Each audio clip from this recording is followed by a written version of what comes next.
জয় নিতাই। তাহলে আমরা বৈষ্ণব পদাবলীর মধ্য দিয়ে একেবারে পরিষ্কারভাবে আমাদের জানা হয়ে গেল আসলে আপনি কালী ঠাকুর, শিব ঠাকুর, দুর্গা, লক্ষ্মী ঠাকুর, সরস্বতী ঠাকুর যাকেই ডাকেন না কেন, আপনাকে কিন্তু একটা জিনিস পরিষ্কার জানার দরকার যে নিতাই আর গৌর এই দুটো শক্তির যদি আরাধনা কোনো মানুষ না করে, সে কোনো ভগবানকে ডাকলে তার হৃদয়ে ভালো কোনো ফল হয় না। বিশেষ করে কলির মানুষের ক্ষেত্রে এই কথাটা খুব যুক্তিপূর্ণ।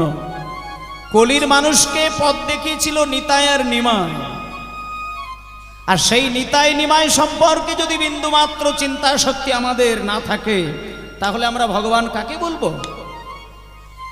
ভগবানের ভগবান বলা যায় শ্রী চৈতন্য মহাপ্রভু। রাধারানী কৃষ্ণ ছাড়া কোনোদিন কারোর কথা চিন্তা করেনি, কিন্তু রাধারানী একটা দিন কিন্তু পরপুরুষের স্বপ্ন দেখেছিলেন। মায়েরা, যে নিজে স্বামীকে ভালো না বেসে অপর স্বামীর প্রতি দৃষ্টি দেয় তাকে কিন্তু কলঙ্কিনী বলে। রাধারানী বৃন্দাবনে কৃষ্ণকে ভালোবেসেছিল, বৃন্দাবনের হাজার হাজার মানুষ রাধার দিকে আঙুল তুলে রাধাকে কলঙ্কিনী কলঙ্কিনী বলে গালিগালাজ করত, কিন্তু রাধারানী নীরবে ঘরে বসে ভাবত, লোকে আমায় কলঙ্কিনী বলে বলুক, আমি কিন্তু কলঙ্কিনী নই, আমি আমার স্বামীকে ভালোবাসি, আমি আমার নিজ পতিকে ভালোবাসি, তাতে যদি লোকে আমাকে কলঙ্কিনী বলে বলুক, আমি জানি আমি কলঙ্কিনী নই। কিন্তু রাধারানী সেই অহংকারে পবিত্রভাবে কৃষ্ণকে ভালোবেসে গিয়েছিলেন, কিন্তু রাধারানী একদিন কিন্তু একটা খুব বাজে স্বপ্ন দেখে নিজেকে কলঙ্কিনী বলে মনে করেছিলেন। কৃষ্ণকে ছেড়ে দিয়ে অন্য ছেলেকে জড়িয়ে ধরেছিলেন। গভীর রাত্রিতে স্বপ্নের মধ্যে দেখতে পেলেন কি সুন্দর একটা ফর্সা টুকটুকে ছেলে, কোগড়ানো কোগড়ানো তার মাথার চুল, সারা গায়ে রয়েছে চন্দন সেবিত, গলায় রয়েছে তুলসী মালা, মুখে রয়েছে কৃষ্ণ নাম, লাল পেড়ে পাটের ধুতি। যখনই এক পা দু পা করে রাধারানীর দিকে এগিয়ে আসছে, রাধারানী কৃষ্ণকে জড়িয়ে ধরে ঘুমাচ্ছিলেন, কিন্তু ওই ফর্সা টুকটুকে ছেলেটাকে দেখা মাত্র রাধারানী কৃষ্ণকে ছেড়ে দিয়ে ওই ছেলেটাকে গিয়ে জড়িয়ে ধরেছিলেন। এটা সত্য ঘটনা। রাধারানী যখন কৃষ্ণকে ছেড়ে দিয়ে ওই ছেলেটাকে জড়িয়ে ধরল, সেদিন রাধারানী দম করে স্বপ্ন ভেঙে গিয়ে মনে মনে চিন্তা করলেন, এ আমি কি স্বপ্ন দেখলাম? মানুষের মনে যেটা ঘটে সেটাই সে স্বপ্ন দেখে। আমি এতদিন জানতাম আমি কলঙ্কিনী নই, কিন্তু আমি কৃষ্ণকে ছেড়ে দিয়ে ওই ছেলেটাকে জড়িয়ে ধরেছি, মানে আমি নিশ্চয়ই মনে মনে অন্য কোনো পুরুষের কথা ভেবেছি। এ দেহ আমি রাখবো না, এই দেহ আমি যমুনার জলে ভাসিয়ে দেব। এই বলে আছাড় কাছাড়কে কান্নাকাটি শুরু করেছিল রাধারানী। তখন প্রাণ গোবিন্দ রাধারানীর মাথাটা হৃদয়ে জড়িয়ে ধরে বলেছিল, রাধে তুমি কেঁদো না, তুমি কেঁদো না গো, তুমি যে ফর্সা ছেলেটাকে স্বপ্নে দেখলে না, একটা কথা আমি তোমাকে বলি, এই বৃন্দাবনে আমার অনুমতি ছাড়া একটা গাছের পাতাও নড়ে না। এই বৃন্দাবনের মাটিতে থেকে শুয়ে শুয়ে যদি কেউ স্বপ্ন দেখে, জানবে সে স্বপ্নটা আমার অনুমতি ছাড়া কিন্তু সে দেখে না। তাই শোনো রাধে, তুমি যে পরপুরুষকে জড়িয়ে ধরেছিলে, ওই স্বপ্নটা আসলে আমি তোমায় দেখিয়েছিলাম। তখন রাধারানী বলেছিল, প্রাণনাথ তুমি আমাকে কেন একটা স্বপ্ন দেখালে? আমি তো জানি যে তোমাকে ছাড়া আমি কিছু জানি না, তাহলে এমন একটা স্বপ্ন তুমি দেখালে কেন? তখন রাধারানীকে কৃষ্ণ বলেছিল, রাধে তোমার মতো পবিত্র নারী এই বিশ্ব ব্রহ্মাণ্ডে হয় না। আমি জানি যে তোমার কাছে যতই রূপমাধুর্যে ভরা পুরুষ মানুষ আসুক না কেন, তুমি আমাকে ছাড়া কোনো পুরুষের দিকে দৃষ্টি দেবে না। কিন্তু আমি যে কথা দিয়েছি, দাপর যুগ শেষ হলে কলিযুগে জন্ম নেব। আমি কোন রূপে কলির মানুষের কাছে দাঁড়ালে কলির মানুষ তার হৃদয়ের সম্পত্তি ছেড়ে আমাকে গিয়ে জড়িয়ে ধরবে, সেটা তো আমার জানা হলো না। তাই তোমার মতন সতী নারীর কাছে এমন একটা রূপ ধরে আমাকে দাঁড়াতে হবে, যে রূপে তুমি আমাকে ছেড়ে দিয়ে ওই ছেলেটাকে জড়িয়ে ধরবে। আর যখনই জানবো যে তুমি ওই ছেলেটাকে জড়িয়ে ধরবে, তাহলে জানবো আমার থেকে ওই ছেলেটা তোমার অনুমোদন লাভ করেছে, ওই রূপটা তোমার ভালো লেগেছে, তাই আমি ওই রূপেই নদিয়ায় যাব। তাই দেখুন মা, কৃষ্ণ নিজে রাধারানীকে দিয়ে পরীক্ষা করিয়ে কলির মানুষের ক্ষেত্রে দেখলো যে এমন একটা রূপ ধারণ করে আমাকে যেতে হবে নদিয়ায়, যাতে কলির মানুষ তাদের ভালোবাসার মানুষকে ত্যাগ করেও আমাকে দেখা মাত্র যেন আমার কথা শুনে আমাকে যেন হৃদয়ে জড়িয়ে ধরে। তাই সেই রাধারানীকে স্বপ্ন দেখানোর পরে মায়েরা রাধা আর কৃষ্ণ দুই শক্তি মিলিত গৌরহরি আমার কলিযুগে জন্ম নিলেন। তাই চলুন সবাইকে একটা কথা বলি, গৌরহরি চরণ সেবা ছাড়া জীবনে কিচ্ছু হয় না। মন্দিরে যাই ঠাকুর রাখেন না কেন, নিতাই গৌরের পিকচার বা নিতাই গৌরের ছবিটা আপনি রাখবেন। নিতাই গৌরের সেবা বাদে কোনো সেবা হয় না। তাই নিতাই গৌরকে ভালোবাসলে কি ফল পাওয়া যায় আমরা শুনলাম। এইবার চলুন একজন ভক্তের ঘটনা শুনবো, সে কেমন করে সারা জীবন নিতাই গৌরকে ভালোবেসে গেলেন।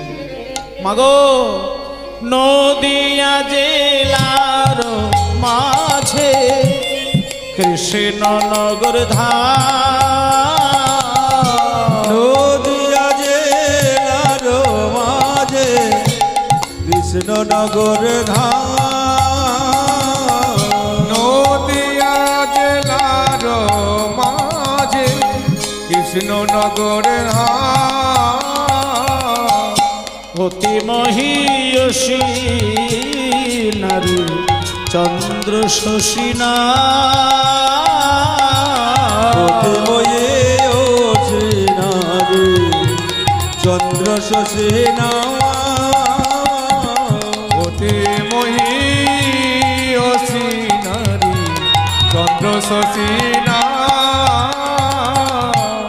জমিদারের কন্যা রূপে জন্ম হইল, জমিদারের কন্যা রূপে জন্ম সে হইল, জমিদারের কন্যা রূপে জন্ম হইল, পিতা মাতার স্নেহ সাগরে বাড়িতে লাগিল, ওয়ে পিতা মাতার স্নেহ সাগরে বাড়িতে লাগিল, পিতা মাতার স্নেহ সাগরে বাড়িতে লাগিল, ও পিতা মাতার স্নেহ সাগরে বাড়িতে লাগিল। মায়েরা আজকে আপনারা অনেক ভক্তের ঘটনা শুনেছেন, কিন্তু আজকে এইখানে যে ভক্তের ঘটনাটি শুনব তিনি কে?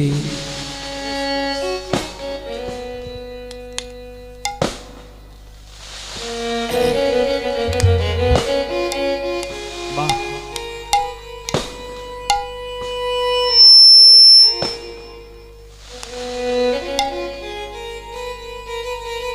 ভালোই হচ্ছে। হরি বল হরি বল হরি বল নিতাই গৌর হরি বল, বল হরি বল। জয় নিতাই। ঠিক আছে, মন দিয়ে শুনে যান কথাগুলো। হরি বল।